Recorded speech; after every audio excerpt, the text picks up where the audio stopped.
Ministri i Turizmit, Kulturës dhe Sportit Blendi Gonxha ka bërë të ditur se projekti oborret që flasin i mbështetur nga kjo ministri dhe Bashkia Himar synon të hapë oborret e 5 shtëpive tradicionale të gurta të qytetit bregdetar të Himarës, si hapësira të trashëgimisë kulturore dhe të kujtesës. Gonxha theksoi se projekti nuk fokusohet vetëm tek arkitektura tradicionale, por edhe tek ruajtja e historive dhe traditave familjare që janë përcjell ndër breza.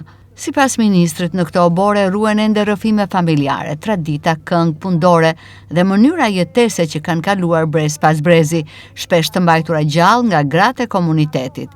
Ai veçoi gjithashtu shtëpinë e gurt në Kalan e Himarës të familjes Bollano, si një nga ndalesat më të veçanta të këtij itinerari kulturor.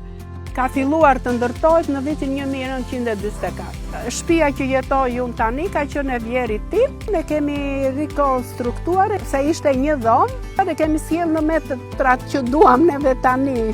Karakteristikat shtëpisë tonë janë me gur. Siç bëheshin, siç i shikoni, me mure të trasha, që mos të ftoma, me dritare të vogla, kjo ka qenë karakteristika e shtëpive. Tani vojnë edhe gjëra të tjera.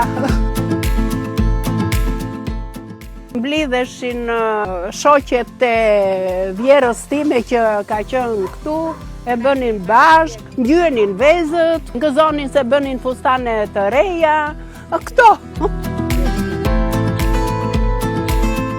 Shtëpia e gurt në Kalan e Himarës e familjes Bollano është një banesë tradicionale prej guri e ndërtuar rreth vitit 1844 dhe e ruajtur përmes 4 brezave.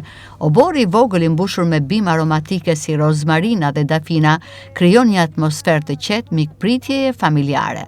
Projekti synon që vizitorët të përjetojnë degustime të produkteve lokale, si bukfiku, gliko dhe çaj mali të shoqëruara me histori nga jeta e përditshme e zonës, ndërsa cilësohet si një ndalesë e rrallë për turizmin kulturor dhe historik në zemër të Himarës, si një destinacion me një potencial për promovimin e trashëgimisë kulturore dhe zhvillimin e turizmit të qëndrueshëm në jug të vendit.